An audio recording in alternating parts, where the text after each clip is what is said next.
Radio. En direct à LCN. Lors de notre dernier rendez-vous de la semaine avec Richard Martineau. Salut Richard.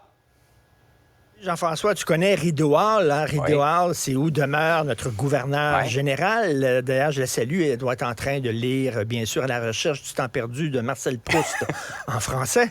Maintenant qu'elle maîtrise notre français langue. maintenant. Maîtrise parfaitement.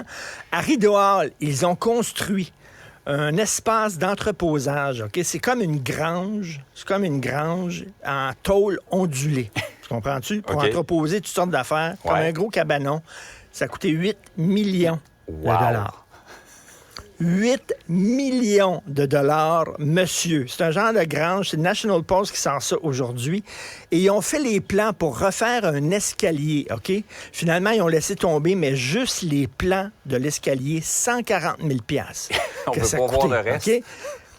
Et ça, c'est la commission de la capitale nationale qui fait ça. Et sais-tu quoi? Ils sont en démarche auprès du gouvernement parce qu'ils disent qu'ils n'ont pas assez d'argent pour leur projet, tu comprends? Ils veulent plus de budget pour leur nouveau projet. Je comprends, Cabanon à 8 millions. Honnêtement, comment tu peux arriver avec un plan à 140 000 $? Je te pose la question. 140 000 Ben, pour un plan pour un escalier. En tout cas, tout ça pour la gouverneure générale qu'on salue, bien sûr, aujourd'hui. Richard, beaucoup d'événements liés à la violence dans nos écoles. Le phénomène n'est pas nécessairement nouveau, mais on en a beaucoup entendu parler dans les dernières semaines. Toi, tu te demandes si on fait tout ce qu'on peut pour enrayer le problème. Ben, écoute, il y a plein de gens qui se plaignent. Les professeurs se plaignent. Aujourd'hui, dans le Journal de Montréal, on peut lire une lettre très intéressante de Luc Papineau qui est enseignant là-dessus en disant on ne fait pas tout ce qu'on peut faire pour lutter contre la violence dans les écoles. On va l'avoir à Cube Radio un peu plus tard.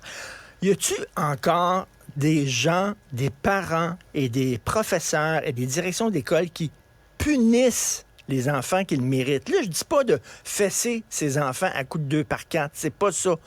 Punir les enfants. Est-ce que là, je vais dire un mot épouvantable? Les petits lapins qui nous écoutent, bouchez vos oreilles parce que vous allez pleurer. Alors, des conséquences. Est-ce qu'il y a des conséquences pour lorsqu'il y a des enfants, comme on le voit, là, qui tapent d'autres enfants, qui les insultent, qui les harcèlent, qui les intimident? On dirait qu'il n'y en a pas. Dans mon temps, mon cher Jean-François, dans mon temps, là, c'est le vieux schnock qui parle. Mais la prof disait, tu vas aller voir le principal, le directeur. Ben oui, ça faisait patriarcal au bout, là, avec la maman qui disait, attends que ton père arrive, là, puis c'était ça. On avait une enseignante, pas attends que le directeur. Mais tu sais, quand elle était appelé au bureau du directeur, là, t'avalais ta gomme, t'étais petit dans tes shorts, là. T'avais peur de ça. Mais là, il n'y a pas de conséquences. Moi, j'aime pas ça, les conséquences. Ah, la licorne!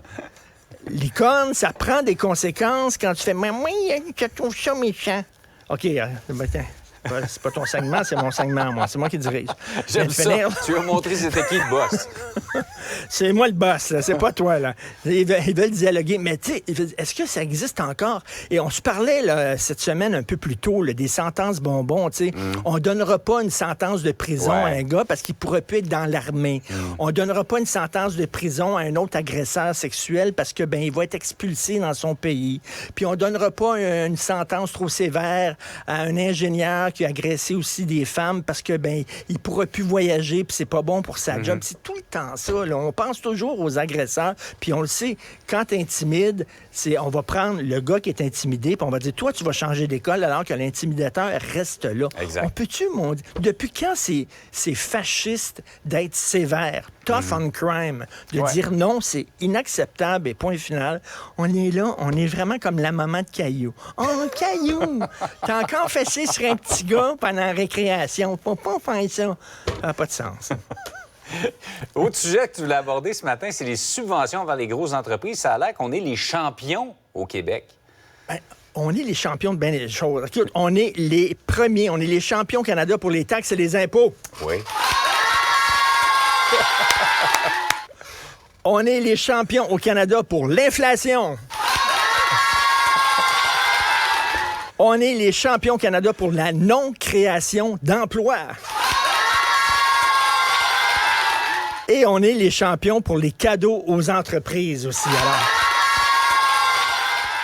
Et là, c'est une histoire que Sylvain Larocque du Journal de Montréal a sorti. Tu sais, Garda, la grosse entreprise de sécurité Garda, qui sont gonziliardaires, littéralement.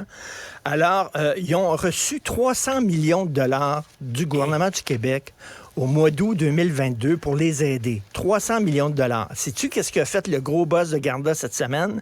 Il a acheté un vignoble en Californie pour 56 millions de dollars. Il a acheté un vignoble pour lui. Ça, c'est comme si je vais voir ma mère, puis je dis, maman, j'arrive pas à mes fins de mois, là, je peux pas nourrir mes enfants. Peux-tu me donner 200$, maman, s'il te plaît, pour que je nourrisse mes enfants? On va dire, ben oui, elle me donne 200$. Puis Richard, d'ailleurs, les enfants, ça fait longtemps que je les ai pas vus. Est-ce que vous allez venir souper dimanche? On peut pas, on s'en va à New York.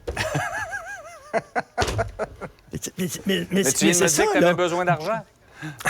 Tu viens de me dire que tu as besoin d'argent de nourrir les enfants. Donnez-moi 300 millions pour mon entreprise. On leur donne 300 millions. Puis lui, personnellement, il achète un vignoble en Californie à 56 millions. Mais s'il y a autant d'argent que ça, le boss de Garda, qui vit d'ailleurs aux Émirats arabes unis, ben veux-tu bien me dire pourquoi il nous demande d'aider son entreprise? C'est du BS de luxe.